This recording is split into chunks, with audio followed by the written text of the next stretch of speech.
સુરતના હીરા બજારમાં હીરા દલાલના નાણાં ચોરાયા હોવાનું સામે આવ્યું છે। સુરતથી આ ચોરીની ઘટના સામે આવી છે, જ્યાં 9.98 લાખની ચોરી કરીને અજાણી વ્યક્તિ ફરાર થઈ ગઈ છે। મૈદરપુરા સ્થિત હીરાબાગ પાસેનો આ બનાવ છે, જ્યાં ખંજવાળનો પાવડર નાખીને નાણાંની ચોરી કરવામાં આવી હતી।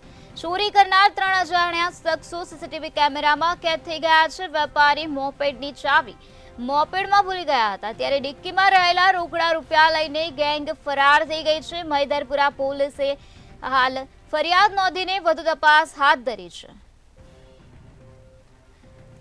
સુરતના હીરા બજારનો આ બનાવ પ્રકાશમાં આવ્યો છે, જ્યાં હીરા દલાલના જ નાણાં ચોરાઈ ગયા છે। 9.98 લાખની ચોરી કરીને અજાણ્યા શખ્સો ફરાર થઈ ગયા છે।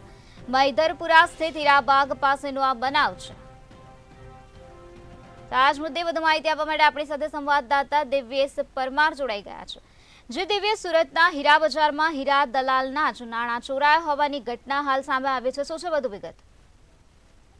ચોક્કસ જે પ્રકારે સુરતના હીરા બજારમાં એક ગેંગ સક્રિય થયું હોય તે પ્રકારની ઘટના છે તે મૈદરપુરા વિસ્તારમાં સર્જાઈ હતી, જેમાં એક હીરાના જે દલાલ છે તે દલાલ હીરા લઈ અને જતા હતા તે દરમિયાન આ સમગ્ર ઘટના પ્રકાશમાં આવી હતી। કારણ કે જે પ્રકારે પોતે હીરા લઈને મૈદરપુરા વિસ્તારમાંથી પસાર થતા હતા તે દરમિયાન પાછળથી 3 જેટલા ઈસમોએ તેમને ખભાના ભાગે, પીઠના ભાગે ખંજવાળનો જે પાવડર છે તે પાવડર નાખી દીધો હતો।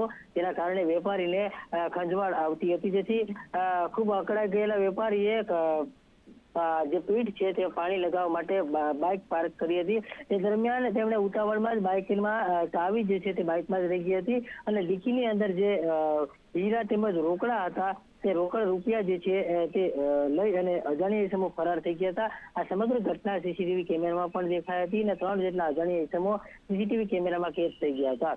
મહત્વનું કહી શકાય કે પોલીસે સમગ્ર મામલે તપાસ શરૂ કરી છે। પોલીસને પણ શંકા છે તે પ્રમાણે આ એક ગેંગનું કામ જે છે તે હોઈ શકે છે, કારણ કે જે પ્રકારે આ આખું એક પ્રી પ્લાનિંગ હતું અને વેપારીને ખભે ખંજવાળનો પાવડર નાખવામાં આવ્યો હતો, તેના જ કારણે વેપારી ઉતાવળમાં ચાવી ભૂલી ગયો હતો અને આ તમામ જે ઘટનાને અંજામ આપી અને 3 જેટલા ઈસમો ફરાર થઈ ગયા હતા। હાલ 9.98 લાખ જે છે તે રોકડા તફડાવીને તસ્કરો ફરાર થઈ ગયા હતા અને સમગ્ર મામલે મૈદરપુરા પોલીસે ગુનો નોંધીને વધુ તપાસ હાથ ધરી છે। જી દિવ્યેશ, સમગ્ર માહિતી આપવા બદલ આભાર। તો ખંજવાળનો પાવડર વેપારી પર નાખવામાં આવ્યો હતો અને ત્યારબાદ આ ચોરીની ઘટનાને અંજામ આપવામાં આવ્યો હતો। 9.98 લાખની ચોરી કરીને અજાણી વ્યક્તિ ફરાર થઈ ગઈ હોવાનું સામે આવ્યું છે।